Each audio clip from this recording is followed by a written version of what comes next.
Cuman bersoalan kurban, saya jujur saja selama di Indonesia masih banyak salah pemahaman terhadap kurban. Dan saya pernah berkata, memang Islam kita di Indonesia Islam keturunan. Ya, jadi asal tahu saja.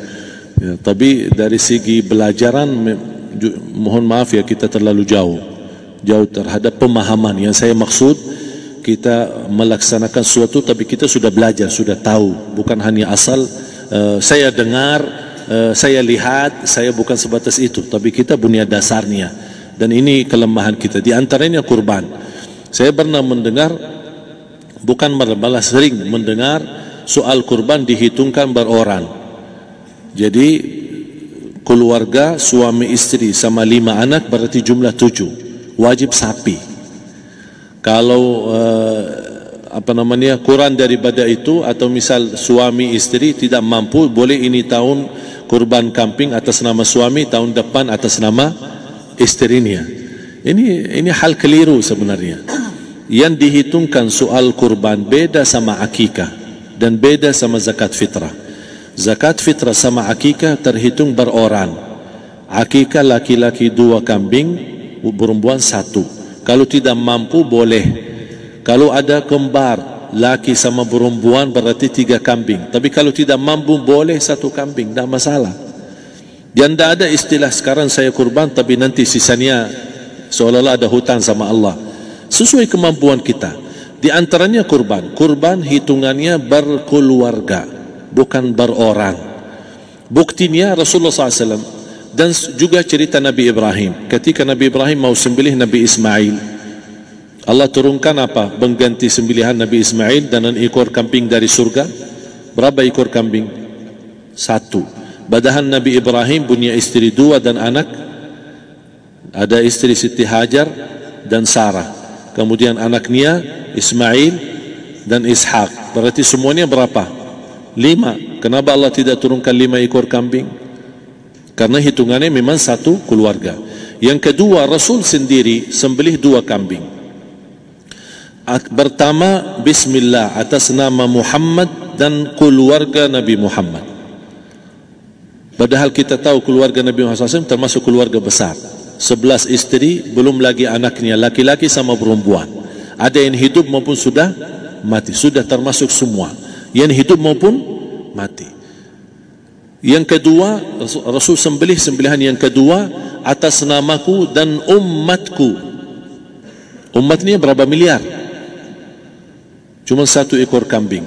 Kenapa Rasulullah SAW berkurban atas nama dirinya dan umatnya? Saya mengambil salah satu di sini tanda sayangnya Rasul kepada umatnya. Jadi saya selalu berkata, orang miskin yang tidak mampu berkurban seharusnya bangga di hari kurban. Karena Rasul sudah kurbankan duluan atas nama dia. Jadi terima kasih ya Rasulullah, ingatkan kita. Yang kita tidak mampu Rasul sudah. Bahkan kalau Rasul sudah kurban atas nama umatnya yang tidak mampu, berarti sudah terkabul. Kita aja belum tahu kabul atau tidak kalau kita berkurban. Tapi kalau Rasul sudah terjamin makbul. Oleh sebab itu hitungan kurban itu adalah 1 keluarga. Misal bapa punya istri, punya anak. Itu kalau mampu sapi silahkan, mampu 1000 sapi silahkan. Kalau soal kemampuan tidak ada masalah. Tapi kalau soal kewajiban, tidak ada wajib lebih daripada 1 ekor kambing. 1 ekor kambing. Misal kalau bapa punya istri 4, misal, cuman ini misal ya. Istrinya 4, setiap istri anaknya 10. Berarti jumlah berapa? Anak 40, istri 4, berarti 44, sama bapa 45. Wajib 1 ekor kambing saja, cukup untuk semua ini. Tapi kalau soal mampu, ya silahkan. Mau 1000 kambing boleh, mau 1000 sapi boleh. Tidak ada yang melarang kalau soal kemampuan. Dan kalau kita mau sembelih, Bismillah atas namaku dan keluarga. Tidak perlu bawa data-data nama keluarga. Jadi disebutkan tukang sembelihnya ada capek menunggu sambil sebutkan nama-nama. Tidak perlu. Udah Bismillah atas namaku dan keluarga. Termasuk kata atas namaku dan keluarga, termasuk orang tua yang sudah meninggal. Termasuk orang tua yang sudah, karena kita adalah hasil daripada orang tua. Itu sudah termasuk, tidak perlu kita sebutkan. Ada sebagian ulama membolehkan kalau kita mampu, mau khusus kambing atas nama orang tua, tidak masalah. Kalau kita mampu. Tapi kalau kita tidak mampu, itu sudah termasuk orang tua kita bersama keluarga besar kita. Ini salah satu kenikmatan, dan ini termasuk juga sedekah yang berguna bagi orang yang sudah meninggal di keluarga kita. Wallahu ta'ala. Dan juga masalah panitia, bisa kita mewakili. Kalau kita tidak mengerti sembelihannya dan tidak mengerti cara bagiannya. Tapi ada satu sunnah yang termasuk kehilangan sunnah ini, adalah banyak yang tidak mau makan dari hasil kurban.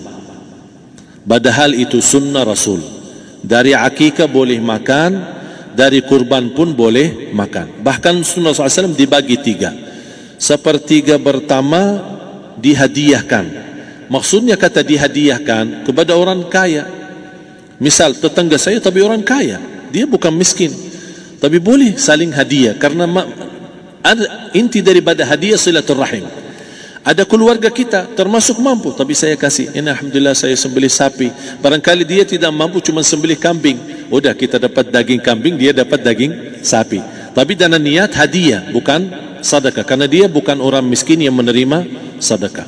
Yang sepertiga yang kedua adalah sedekah. Sedekah itu termasuk orang miskin.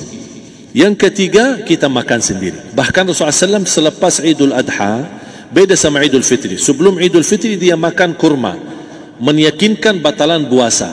Tapi kalau Idul Adha tidak makan dan minum sebelum salat, kenapa? Bukan berarti tidak boleh. Tapi Rasulullah SAW ingin pertama pembukaannya, buka sarapannya atau makan di pagi harinya selepas Idul Adha adalah dari hasil sembelihan kambing itu atau dari kurban. Jadi kita sebagian sedikit. Tapi kalau kita merasa alhamdulillah rezeki saya banyak di rumah, alhamdulillah banyak ada makanan, mau sedekahin semuanya, semua mau sedekahin, tidak masalah. Tapi yang saya maksud, kenapa tidak kita sekali-kali hidupkan sunnah Rasul? Jadi sebagian, walaupun ada sebagian sedikit lah, buat istilahnya sama sedikit porsi nasi atau apa, karena kita berhak sebagai kita kurbankan lillahi ta'ala, kita berhak menikmati kurban ini yang lillahi ta'ala supaya kita mendapatkan keberkahannya, bukan hanya orang lain. Terus yang kedua ada masalah pembayaran. Kalau kita wakili panitia, boleh kita pesan sama panitia, tolong sedikit dari kurban saya minta buat saya makan. Itu tidak masalah, kita boleh minta. Dan boleh kita wakili, tapi kita tolong ingatkan, tidak boleh pembayaran hasil sembelihan itu dari kulitnya. Ini menjadi salah satu persoalan di Indonesia. Banyak tukang sembelih datang, ketika kita tawarkan untuk sembelih ini, berapa Pak? Oh, tidak apa-apa, kasih aja kulitnya sama kepalanya. Jangan Anda setuju, jangan Anda terima. Oh maaf, saya tidak bisa. Bapak berapa ongkos sembelihannya? Kita harus sepakat dulu. Tidak, saya ikhlas, tidak apa-apa, seikhlasnya. Tapi yang penting kepalanya sama kulitnya. Itu aja yang saya minta, yang lain tidak apa-apa. Tidak boleh.